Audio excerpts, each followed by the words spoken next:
Hi everyone, it's Ms. Knight here.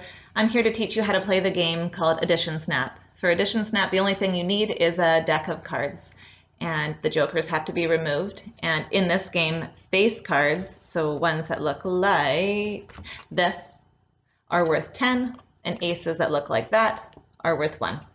The game works like this. You play with a partner. You could probably play with more than one person. You could try a group of 3, that would be kind of fun. But the game typically works with 2 people, and I'm going to show you 2 ways to play. One way is a speed way, and the winner calls out the sum first, and whoever calls it out first is the winner of that particular round, and I'll show you what I mean in a minute. The second way is a little bit less of a time crunch, and you have a bit more time to figure out the sum of your numbers. And I'm going to show you what I mean right now. I'm going to pretend that I've divided my cards up between me and an imaginary partner. So I'm just going to arbitrarily cut those there. So this is my playing deck and this is my partner's playing deck. I'm going to pretend I'm playing with Charlie because, well, that's what I always do. So here's Charlie's deck and here's my deck. This is the way you play the first option, where it's a race.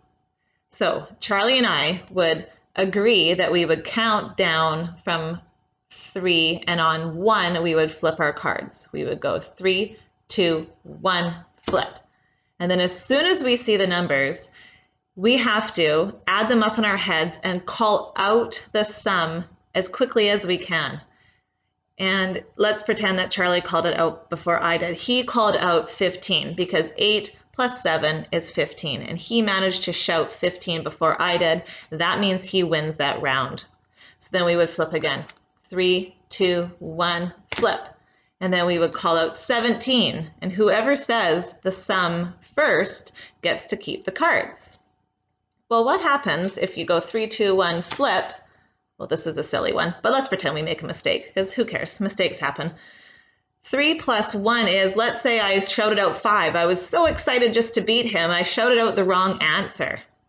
Well, if I shouted out the wrong answer, now Charlie has a chance to steal those cards from me. He can say 4, and that's the correct answer. And because he got it correct, then he gets to take the cards. Okay? So that's the way that the first game works. And it essentially could go on for as long as you wanted it to go on, because once these decks run out, then these decks that are here could be turned over, shuffled, and then they become your new playing deck. So that's option 1. That's kind of a fun way to play if you're feeling, a little competitive in the morning. You want to show off your math skills. The second way is where I add my 2 cards and Charlie will add his 2 cards, and then the greater of the sums is the winner of that round. And here's what I mean. So it doesn't matter if we flip them over at the same time. So here's my 2 cards. Yeah, you can see them. So I have a 5 and I have a jack. And so that means 10 plus 5. So my sum, my total is 15. Charlie, look at what's happened here. Charlie has a 9 and a 6. And what's that sum? Well, if you were in class, you would call out 15. Well, 15 and 15 are the same, so we have to play again. I have to flip a new card over and another new card, and Charlie flips a card. Well, it'd be weird if it's the same one. Oh, it's not. Okay. And so now I add again. 4 plus 2 is 6, and he adds 4 plus 9, and that's 13. And because 13 is higher than 6, Charlie is the winner of this round. So Charlie gets to take those cards, like so. And then we just continue playing. 2 plus 8, and Charlie's going to do 10 plus 10. Sheesh. He's got all the high cards in there, I think. Well, 8 plus 2 is 10, and 10 plus 10 is 20. Well, Charlie wins that round again. It's not looking so good for Ms. Knight right now.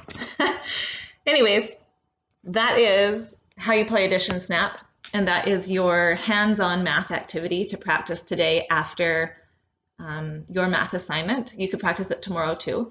And I also included a little link to remind you that you're welcome to play Prodigy during this time, as well as an extension for some math activities if you still want to be playing or doing some math after the assigned numeracy task from me. Okay, everyone, I sure miss you guys. I hope you're keeping well and staying healthy, and I look forward to making more of these teacher videos. Hooray! Okay, talk to you guys later. Bye.